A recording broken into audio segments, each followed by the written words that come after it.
Well, thanks everyone for joining us for this panel discussion today on financial wellness. Now, this is a topic that I'm personally really excited about, and it's something that, any opportunity we have to talk about this is a lot of fun, and also just really, there's a lot to learn, and our panel guests today have quite a wide range of experience. So it's going to be a great session thinking about, the role of financial wellness. And, we saw Mike's presentation showing that your financial wellness research. So kind of expanding on that and getting more into detail with my amazing panel today. So on my panel, I have Alex Hassall, who is the co-founder and CEO of Your Financial Wellness, Lauren Applegate, who is the Director of Customer Success and Marketing of AUNZ at Yodlee, and Joe McGuire, who is the co-founder of MyMy. So I'll hand over to my panelists to give a little bit more information about what they do, and also if each of you could just talk a little bit more about why financial wellness is an important topic to you. I think that'd be a great way to start this discussion.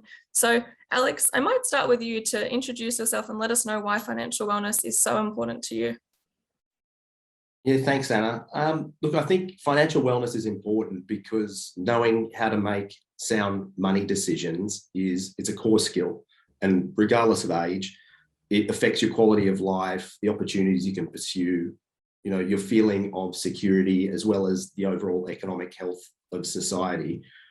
But one of the problems is that we don't learn about managing finances in high schools. That's starting to come now, university or almost workplaces. We know that, financial literacy and financial skills are often transferred from parents, and that can mean that you've got, intergenerational issues around money management. So we recognize that, and we set about creating a platform that could be offered to consumers via their financial institution. So, Your Financial Wellness firmly believes that financial institutions have a responsibility to, look after the financial wellness and the financial literacy of their consumers. So we've partnered with a number of organisations that are now rolling out our digital platform that provides tools and guided content that enable someone to make more informed decisions about their financial future. So that's why we care about it. And as we saw in Mike's presentation, there's a lot of gaps when it comes to financial wellness, and financial stress is alive and well in Australia, and particularly we see, across genders, there's a real issue when it comes to financial stress and women being disproportionately affected. Thanks, Alex. It's definitely going to be something we'll speak about a little bit later on, the topic of gender. And I really like that topic of intergenerational issues when it comes to finance as well. So I might touch on that later on. Lauren, did you want to go next? Yeah, sure. So I'm the Director of Customer Success and Marketing for Australia for Envestnet Yodlee. Now, why this is such an important topic for me is I've actually grown up seeing my parents try and educate themselves around property investment, and I've been lucky enough that they have involved me in that journey from a really young age. So I remember at 13 going to a Robert Kiyosaki Rich Dad Poor Dad seminar and going home afterwards and playing the board game, of how to get out of the rat race. And when we're talking about that parenting aspect that comes into it, that's really true for me. So I've been very, very fortunate. And what that's led to later in my life is I got my first investment property at the age of 20. And since then, I've been really invested in educating myself and getting involved in financial wellness. The really cool opportunity that I've had since joining Envestnet Yodlee is the world of fintech and the power and innovation that has. And that's the ability to enable everyday Australians, to have access to these great tools to understand their financial wellness, or whether it's making responsible lending products more available to clients. So it's actually a really exciting space to be in, and why I'm so passionate about this topic. And you mentioned technology, which I think leads on to Joe in quite a nice segue. So Joe, did you want to introduce yourself and tell us a little bit more about what you're doing as well? Yeah, sure. Thanks, Anna. Hi, everyone. I'm Joe McGuire. I'm the co-founder of MyMy, which is a digital financial services company based out of Kuala Lumpur, Malaysia. So a little bit far away from you guys in Australia, and a very different market when it comes to financial wellness. In Australia, in every country, there's room for improvement in terms of how things are going, but there's certainly a very high level of financial inclusion and financial literacy in the market compared to other parts of the world. One of the topics that we are here to solve in Southeast Asia is actually providing the first access to financial services to 400 million people in this region who have a phone but have never had a bank account.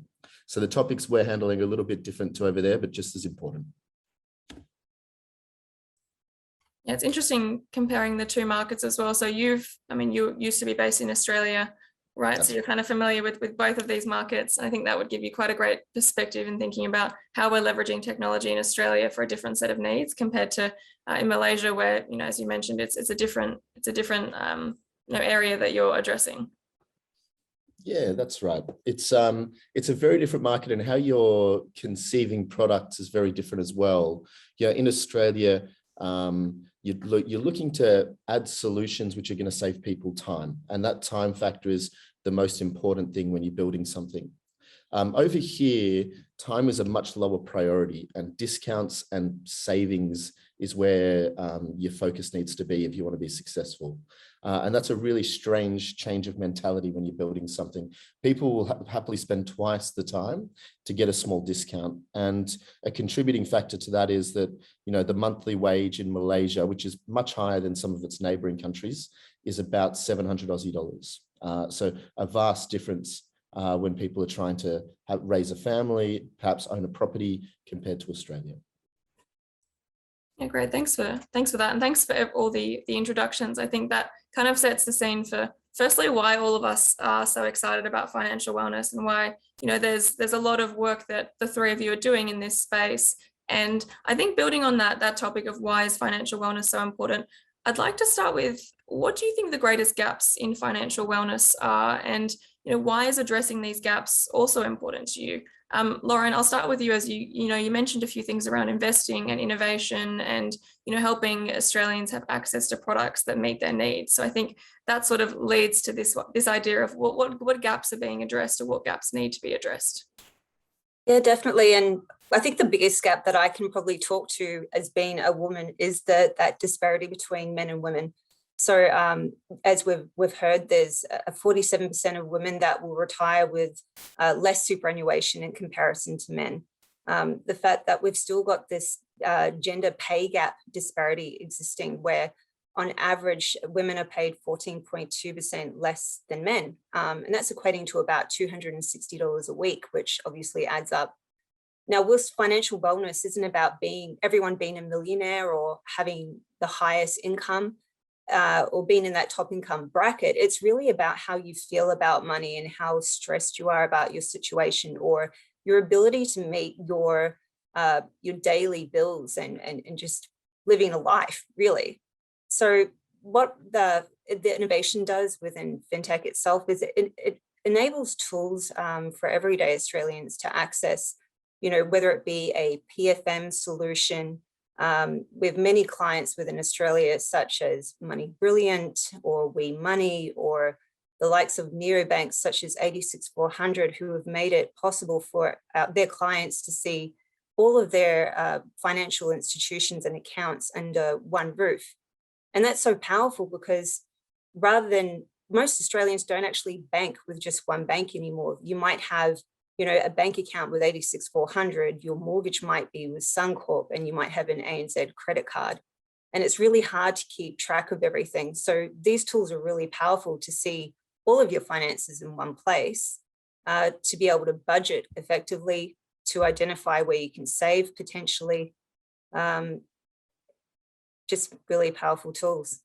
And something you mentioned in your introduction was the topic of intergenerational wealth building, and how, you know, from a young age, you're exposed to the education and the advice, and you're kind of encouraged to be thinking about investing early, and it led you to be able to make that property purchase at a young age. What do you think women can do who don't have sort of those role models in place? Do you think that now there's a bit more opportunity for, you know, like you mentioned, innovation and technology and investment tools? Do you think that makes investing a little bit more accessible for women who don't necessarily have the role models, or don't have people saying to them, hey, you know, you can actually invest, that is an option for you to be thinking about the future in that way? Yeah, absolutely. Like I said, it's democratizing and making it available for everybody. So regardless of your gender, regardless of your income or your financial literacy, it's just access to these tools and the ability to invest. a really powerful thing that to remember is how successful the Barefoot Investor book was, right? Now with fintech and innovation, what these tools offer is a really personalized and customized way for individuals to look at their financial wellness, and whether that be investment, whether it be debt consolidation, what have you. It's just tools to enable a better financial position. And that's why it's so important that how data aggregation is powering these tools and access to your own data to be able to make decisions, whether you're a woman or a man. And that idea of access to your own data, I think, leads me to a nice transition to Alex to talk about a little bit more about your financial wellness. And if you could just kind of touch on the gender disparity. And, you know, Mike has spoken about how there are some differences when it comes to financial wellness. But, you know, could you talk us through a little bit more about these gaps and I guess how customers can be empowered with their own financial information, kind of how that can help address these gaps? Yeah, absolutely. You know, in our research report that looked at, 3,000 respondents answering 100 questions about their financial situation, we found one of the most striking findings, and it's not surprising because we've seen it, across a lot of research, that women are reporting, much higher levels of financial stress compared to men. There's a couple of reasons that might be the case. I think that men have a tendency to be overconfident when it comes to their financial situation. So that can explain potentially some of the gap. But when we looked at the hard data, one of the striking findings, and Lauren touched on it, was that women report and do have 50% of the superannuation balance of men. That was a particularly important finding for one of the foundation sponsors of the research, Aware Super. 70% of their customers are female. Similarly, Teachers Mutual Bank, they've got a cohort that is similarly, has a bias towards women. So it's about understanding those drivers. Another gap that we saw was around home ownership and affordability, and I think we'll touch on that later in the session. But also there's a really concerning lack of savings for a number of people that we've identified in the report. And we found that when someone has 1 month's worth of their salary equivalent in savings, that their level of financial wellness increases significantly. And to Lauren's point, it's about understanding, your current financial situation, so you're then able to, make changes for the better. One of the issues that we see around access to tools, however, is that a lot of these sort of fintech solutions have existed for upwards of 10 years, and they're not a silver bullet. So it's about trying to cut through the noise and deliver some content to a person that's relevant to their situation. So the approach that we took was actually to ask people about their current situation, and based on those inputs, we've got an algorithm which then delivers content relevant to their situation. That then improves their level of financial wellness and then can actually guide them to start utilizing some of the tools that Lauren's mentioned, and also engaging with their financial institution. We find that people that have lower levels of financial literacy have lower levels of financial wellness, and they're also less likely to be actively engaged with their institution. So something that we've seen with our customers is that people that utilize our platform and improve their level of financial literacy actually become better customers for the institution. So there's a benefit for an institution in providing unbiased education designed to improve someone's level of financial wellness. So it's a positive outcome for both the institution as well as for the customer themselves. I think as well, anything that gives customers the visibility over their own money is really beneficial, because, if we think about, looking at your financial position is overwhelming. And Alex and you and I have spoken about this before, where, thinking about what credit cards do I have? Where's my debt? What savings do I have? I've got 4 different accounts. Where does it all add up? How can I actually think about buying a home? And I think having information that's digestible is a really, I guess, quite an easy way, or it's kind of a helpful way to, get customers engaged with their own information, rather than them just sort of having a vague idea or actually having quite an incorrect idea of where their financial position is, because I'm sure there's a lot of customers who think they've got a lot more than they have, or they don't actually realize that they're in a really great spot and they could potentially invest or buy a property and they don't even realize that.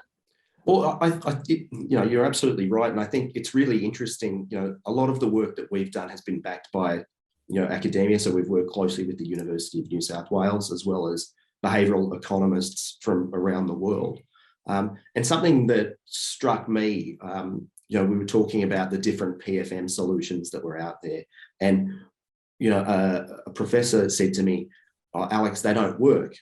And I challenged him on that because I said, it's great technology, it does work. And he said, no, not the technology side, the auto categorization and, amalgamation of, account information, it's fantastic. But what he said was, too often consumers set it and forget it. So, they'll engage with it, set up these accounts, but they're not actively engaged enough to help them make behavioral change.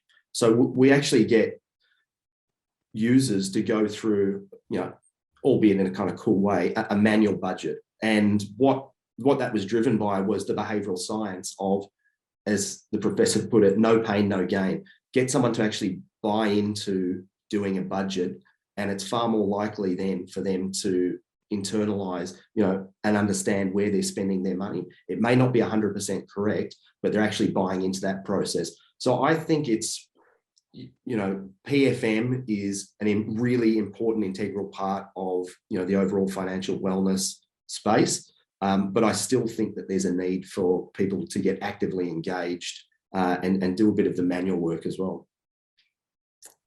There's so much to think about there. I think it's just a great idea about getting customers to consciously engage and make that step, rather than, I guess it's sort of like even paying for a personal training session. You're kind of committing to that session and you're going, okay, well, I'm paying money for this, therefore I'm making that next step, or I'm going to sit down and do the budget, which is painful, but once I've done it, it's not going to change that much for a period of time.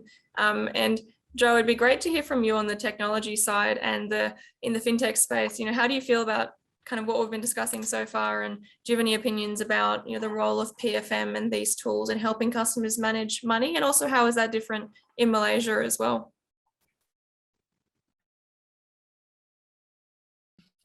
It's quite a different challenge here in Malaysia. I think starting at like the higher level there, just getting access to educational resources in this part of the world is very challenging. If you look at say the Malaysian economy, you've got that more or less split into three groups. You've got the Malays, where they speak Bahasa Melayu at home. You've got a very large demographic of Chinese migrants from a long time ago who will still speak Hakka or Mandarin or Cantonese at home. And you've got a large population originally from India that will still speak Tamil at home. So finding educational resources for these guys, like across the economy, is quite a complex task. And I think that that's a real gap in the market that needs to be bridged if we're going to help people around financial wellness. From a technology perspective, we don't have anything like open banking, and I think that'll be a really powerful tool when it comes in. But we even like that challenge gets multiplied when you leave the urban areas as well. And there's still large parts of this region that have no access to phone connectivity as well. So for us, if you look at what we're doing from a technology side to improve this, the first step is giving people access to a bank account on their phone and not having to visit a branch. There's 26,000 islands in this region, so there's not always a bank branch where you live. So we can give someone an account in 1 minute. And then the second thing we're working towards next year is we're actually going to power remote communities via satellite for phone connectivity. So we've got a partnership with a satellite company here called Meersat, and we're going to power out to those regional communities where there's still no phone reception. So our challenges are a little bit more elementary than what you're looking at in Australia. Yeah, it's a really interesting comparison just from an inclusion perspective. I guess we're thinking about, for customers who already have bank accounts, the challenge can actually be, as a banked customer, they've got so many bank accounts, or they've got so many different ways they're engaging with their finances. But it seems that in Malaysia, it's a different challenge. And do you think, how do you think the gap around educational resources can be addressed? Is that something that having access to digital tools can support that, or is it difficult with the connection barriers in some areas? There's a multitude of challenges, but I think that one of the big things is just having it translated into languages that people speak at home. If you're in KL or the urban areas, people are pretty proficient when it comes to English. You don't really have any trouble getting around as an English speaker in those parts, but you don't have to drive far before English is spoken by very few. And so if most of the resources are written in English, how do people get to them? Yeah, and then in terms of your platform, is that something that, how do you address the language barrier? Our product comes in a couple of languages. So certainly when we launch, it'll be English and Bahasa Melayu, but we'll be adding a number of languages as we progress over the year. Okay. Yeah, as I said, it's a really interesting comparison. And I think those challenges, there's a lot of different challenges to address with, I guess, you've got one solution, but there's this other barrier that comes with it. So I imagine it definitely, there's a lot to address, but there's a lot of opportunity to make a real difference as well. Yeah. I think, Anna, there's also a sort of, when it comes to financial wellness, financial inclusion, there's also this preconceived notion that it's people that struggle to understand the basics and that the content needs to be at a very basic level. But financial wellness covers a full spectrum. It's not just people that are struggling with day-to-day budgeting. It could be people that are looking at more complex kind of issues around estate planning or helping a loved one get into aged care. So something that we recognized when we were in the product development stage a couple of years ago was that you can't presuppose someone's level of financial literacy or financial wellness. It's about understanding the consumer and then delivering the content that's relevant to them and at their level. I think sometimes when we talk about financial inclusion, it's looking at really basic concepts which are important, but it's not necessarily appropriate for everybody. So I think it's a case of understanding that people be at a different stage in that continuum to financial wellness and trying to support them at each stage of the journey as well. That's a really great point. And I've had some conversations in the past around, financial inclusion is one thing, but once you give someone access to the tools, how do you ensure they're able to engage with it and it's adding value to their lives and it's actually helping them with money management or understanding their financial position? And that actually leads to one of my questions around, to what extent financial literacy plays a role in financial wellness. And I think, Alex, this could be a good one for you when thinking about, once customers have a better idea of their own position, you mentioned that it makes them a more engaged customer for a bank. Why is that? What is it about, understanding their financial position that makes them a better customer or a more engaged customer? Sure. So on the first point, financial literacy is strongly correlated with financial wellness. To measure that, in our research, we asked 3 international benchmarks around financial literacy. They cover compound interest, basic investment concepts. And what we found was that where someone was able to answer all 3 of those questions correctly, their level of financial wellness was significantly above average. Where someone was only able or wasn't able to answer any of them correctly, we saw that their level of financial literacy was well below the average. So, financial literacy is key to someone's financial wellness. And to the point about improving financial literacy and why is it that someone's a more engaged consumer, I think it's because they recognize that a financial institution is there to help them achieve their financial goals and aspirations. So if we look at home ownership, which is strongly correlated to financial wellness, often the concept of debt can be a bit scary for people, especially people that have struggled with lower debts, which we know lower debts are correlated to lower levels of financial wellness, simply because, as Lauren would know, being on the property ladder is core to financial wellness in Australia. And when someone can understand that concept, they're then able to engage with a financial institution that can provide them with appropriate products and services. So I think what's really important for financial institutions is actually having a holistic understanding of the consumer. So it's one thing to be providing tools that give you an overall view of someone's financial life and enabling them to understand that. Something that we provide financial institutions is an understanding of the attitudinal and psychographic mindset of an individual. So rather than looking at their past transactions and then trying to figure out what it is they need, we simply ask a user to tell us what their financial goals and aspirations are, and then use that information to help connect them with their financial institution.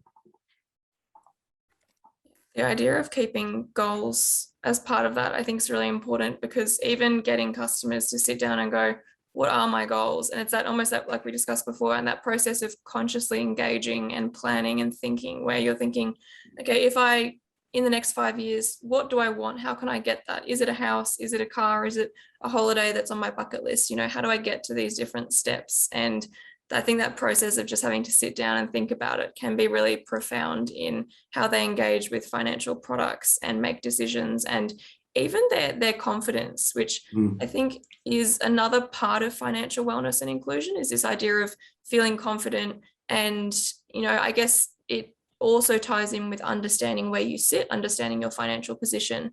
But I mean, open this one to the panel, but around the idea of confidence, what role do you think having confidence in your finances and I guess that personal attitude about financial decision making, how does that play a role in financial well-being? I mean, Lauren, did you have a thought on that one? It's a really good question when you talk about confidence. I like to refer to some people can be incompetently incompetent when it comes to finances and financial wellness, meaning that they don't know what they don't know.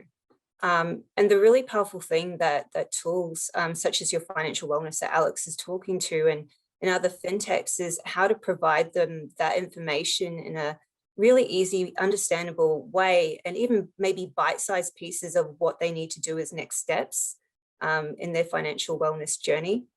A really interesting fact, Finder's Loyalty Tax Report found that over 8 million Australians will stay with the one service provider or financial institution.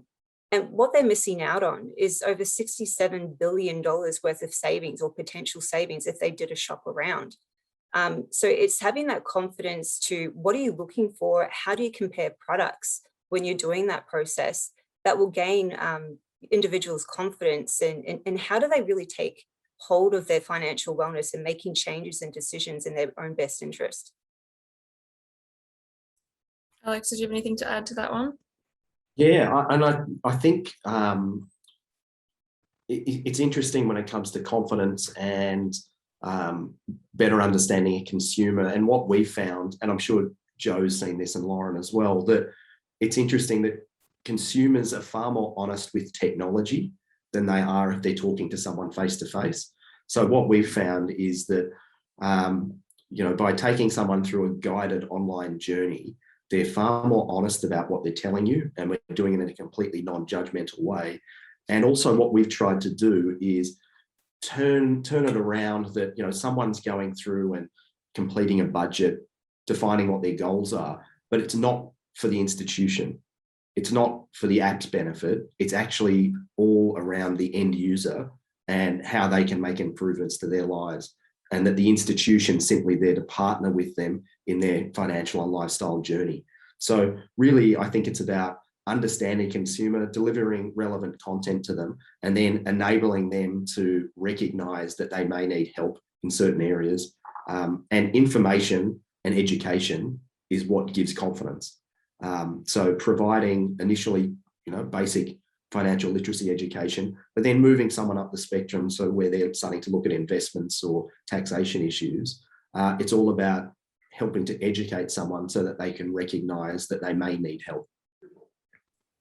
I love that idea of institutions partnering with the customer rather than customers signing up to be, part of an organization. It's kind of, here are my goals, here are my needs, and the organization is going to support those specific needs. And it comes down to some of, sometimes customers have that sense of, well, I'm just another number in this big bank. No one really sees what I particularly need, or these products, they don't really suit my needs, but it's all they have. And to Lauren's point around the number of people who aren't switching when there's opportunity to switch, there's ways that customers could be with institutions that are more in line with their needs, but they don't know that there's opportunities out there because they don't either have the confidence to go out there and look, or they don't even realize that it could be a little bit more tailored to their needs.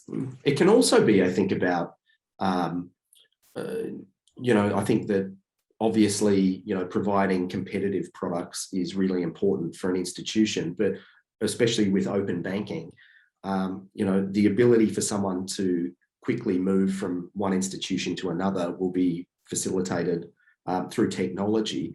And one of the risks is that essentially it all comes down to price, and that could lead to there being a few really big players because they've got lower costs of funding and they're able to offer more competitive prices to a consumer. So something that we're working with a number of institutions is to actually be seen as that partner in someone's financial and lifestyle journey, where you can address their needs, offer them relevant products and services. And that can even be around ethical investment, that this institution understands me and what I'm trying to achieve, and really genuinely being seen as a partner. Joe, did you have any comments on the idea of these partnerships or kind of education and I guess that connection with the customer's needs and then what the institution can offer? I think I've covered as much as I can on the previous question there. Yeah, no worries. And then another question that I had on the topic of financial wellness is the idea of customers talking openly about their finances, because I think all of us can probably relate to conversations with friends where you're sort of either speaking at a really high level about finances or you're not talking about it at all, or there's just that, it's almost, I think maybe it depends on your friendships and how open you are, but I think there is that general discomfort with speaking about finances because you don't know how, what people are comfortable talking about. You don't know how much money they have. You don't know how much anyone earns. Do you think that there is a barrier, with financial wellness, where if customers could talk more openly about their finances, then they could be talking about things like, oh, I took out this loan and it's really great and suited to my needs, and or I've got this account which really supports my goals. Maybe Lauren, to start with that one. It's a really good point.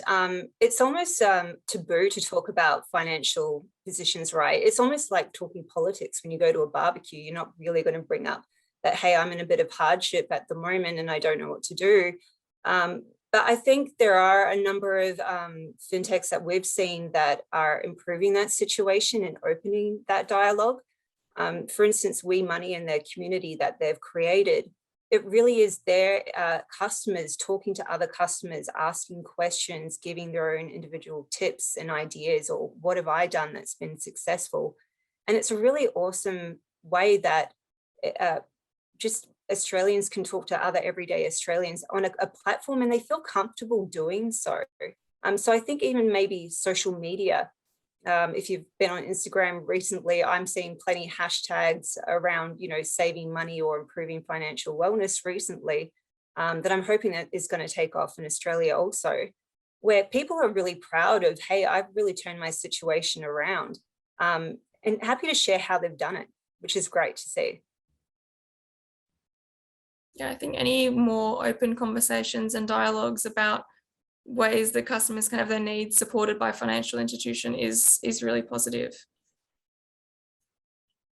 Yeah, we've been doing some work with a Scandinavian organisation based in Norway, and in the conversations I've had with them, there's been a movement, and we were talking about the disparity in financial wellness between men and women.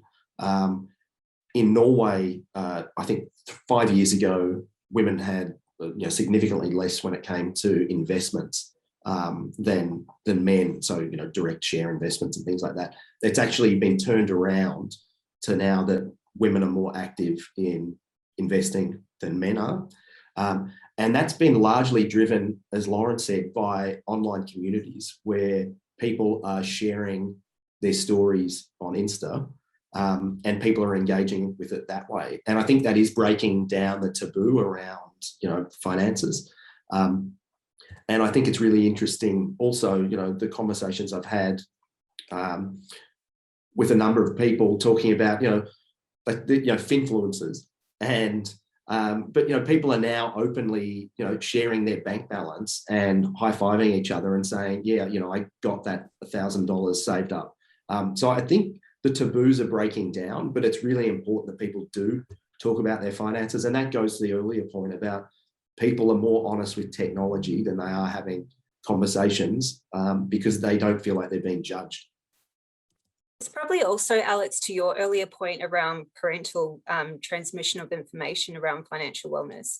I mean, I'm talking to some of my girlfriends, if their parents had that point of view that money's secretive or it's bad or, it's not something you talk about, they're more reluctant to have those kind of conversations. Where I've been brought up talking about money, or, all the seminars where, hey, you need to feel good about money and it's powerful and what you can do with it. We just have a different dialogue and different feelings towards how open we'll be about what our financial position is. The other perspective as well is, I mean, it sounds obvious, but if you're in a good financial position, you're probably less withdrawn with talking about money in general. Whereas if you're in a stressful financial situation, it's maybe not necessarily something you want to discuss. So it's just something to keep in mind, where hopefully these financial tools and fintech in general can help to open that conversation, to turn people's financial situations around, and to make Australians just a healthier financially in general. Yeah, I think that's so true. I think it's a really great point that we didn't mention. So thank you, Lauren, for making that comment around, when your finances are in a really positive position, you've bought a property, maybe you're investing in different areas, maybe you're feeling really good about your finances, you've reduced your debt, you might be more comfortable talking about that to people, versus when you're in a tough position, which maybe happens when your life stage is changing, or you've had kids for the first time, or you've had some issues with your employment, such as with the pandemic, which would have really highlighted that the risk of losing jobs. And then customers who previously felt secure then suddenly have this new level of stress that they didn't expect. And then how do you talk about that? If everyone's feeling it, are they comfortable talking about it? Or is there almost that element of shame, or just, I'm not comfortable talking about my finances, it's not what I was brought up to do, I'm just going to try and sort it out on my own. So I think, again, it ties back to helping customers understand their position, to help them, know what they can do to go step by step in getting back on track, or, reducing their debt, or whatever their goals might be. But I think that's a really great point to mention, that it's a little bit easier when you're in a position where you feel good about your finances versus when it's something that really makes you feel uneasy or stressed. I think it's really important too, because, what financial wellness is so strongly correlated with, physical and mental health outcomes as well. So, we're talking about the financial aspect here, but it's got flow-on implications for society more broadly. The Australian Psychological Society, for the better part of the last 10 years, has been running research looking at the drivers behind stress. And what they've found consistently is that finances are the leading cause for relationship breakdown, and it's either 1 or 2 when it comes to leading cause of stress. And Lauren's absolutely right. Where someone's feeling pretty good about their financial situation, they're probably more open to talking about it. But the people that really need to be talking about it are those that are struggling, because unless the issue is confronted, it just bubbles away under the surface there. Yeah, absolutely. And I think life stages and life events are just naturally linked with finances as well, because you want to start a family, you need a bigger house, or you need a bigger apartment, or whatever it might be. And it just kind of flows together with that cycle of needing the financial products to service those needs as well. And then a couple of just probably 1 or 2 last questions. Jo, is there anything that you feel that there are sort of misconceptions regarding financial inclusion or wellness within the context of your organisation or in Malaysia as a whole? Well, I think like looking away from open banking, because we're a few years away from that here, I think a global misconception about financial wellness is The concept that people say, I'll start thinking about my financial wellness when I'm making more money. So I think that's a common one that we see everywhere, which certainly Australia and Malaysia share. But a really unique one to this country and to this region is, even though we have the same rules and regulation around financial advice, there's certainly less rigor around enforcing it in this part of the world. So one of the things that I find fascinating in the market and also concerning is, if you take YouTube ads, for example, in Malaysia, I would say 1/3 of those ads are around Amazon equivalents, so Shopee and Lazada, so purchasing, which is not helpful for your financial wellness, but legal. And a big factor, like 1/3, would be people offering unsolicited and inaccurate financial advice. And so there's a huge problem here with get-rich-quick schemes being like there's a proliferation on it for ads. You're seeing a lot of people giving really inaccurate financial advice. And so what that often means is there's a high level of distrust in the market about getting financial advice, because there's so many cases of bad financial advice being offered and people losing their life savings. So I think one of the big factors in this part of the world is that they need to get a lot stricter on who can say what and who you should listen to. Yeah, it's something that I was thinking a little bit earlier when we were talking about, finfluencers and social media and kind of people giving financial advice when they're not qualified to do so, or their situation isn't really applicable to the broader population. Because I think sometimes people's stories, they've done something and it's amazing, but it's not necessarily achievable for the bulk of the market. And on the topic of education, I think if we end on a forward-looking view, maybe each of you could let me know what you think can really help to address financial wellness kind of going forward, or even the goals of your institution or organization for the next 12 months. Joe, I might start with you on the topic of education there. Yeah, it's an interesting one for a financial services company. One of the things that we think is going to play a big factor is that if you look throughout history, it's always been, if you go back thousands of years, it's always been sort of the elder in the family where people have gone to for advice. And I'm sure for financial advice, that was a major factor. But what we've seen with the proliferation of the internet is it's actually now the older generations coming to the youngest generations for that education and learning. And so I think that that's created a paradigm shift in how people are learning about financial literacy and financial wellness. And so for us, one of our big things in 2022 will be to actually start with the youngest generation and upskill them. And part of that education will be homework, taking it home to their parents. And so we're trying to flip the thing and start with the kids to educate the broader masses in Southeast Asia about financial wellness and financial inclusion. That sounds amazing. It's an exciting goal. And I think it's going to be one that it's kind of a long-term goal as well. You really see that kind of playing a role in the future, but it sounds like a great goal to be focusing on.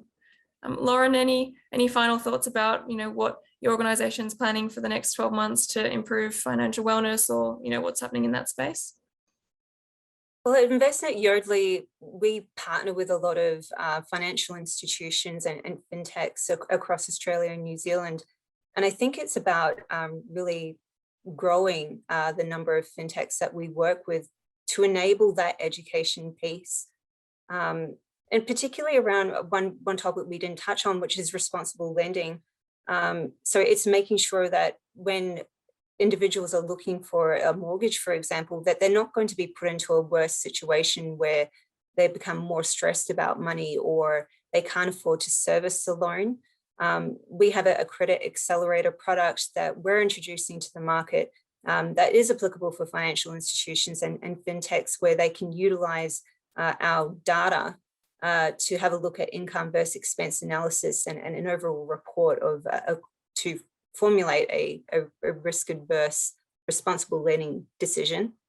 But we're just looking forward to powering what's next and what's new. What I love about this industry is just there's so much innovation that we probably haven't even discussed or thought of what might be the next solution to offer Australians. And I'm just keen to see what we can power and who we can partner with. Absolutely. Any final thoughts, Alex, in terms of what your financial wellness has planned for the next 12 months?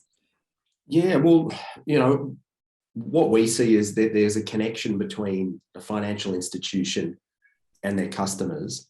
And we believe that financial wellness, it's the responsibility of a caring financial institution. And what we're looking to do is to position them as helping their customers achieve financial wellness and go beyond just offering products to them. So it's about partnering with someone in their life journey.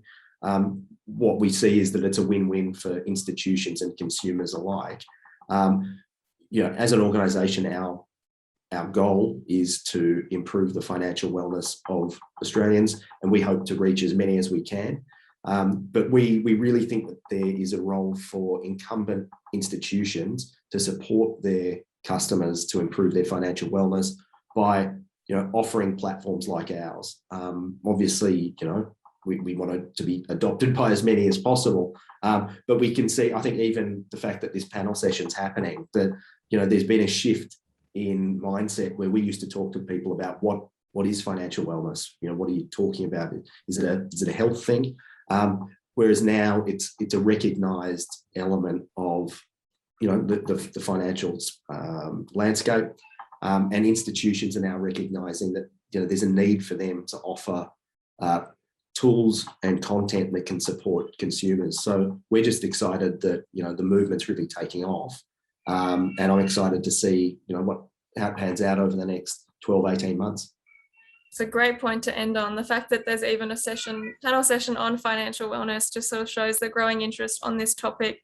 Financial inclusion, literacy, wellness, they're definitely growing areas of importance, I think, in different markets as well. So, Australia, of course, Malaysia, globally as well. And, I can't thank you all enough for being part of the session today. Really appreciate all the perspective and the discussions that we've had. I think it's been a really great discussion. So thank you all for your time, and thank you to our listeners for dialing in, the audience for dialing in. Thanks, Anna. Thank you. Thank you.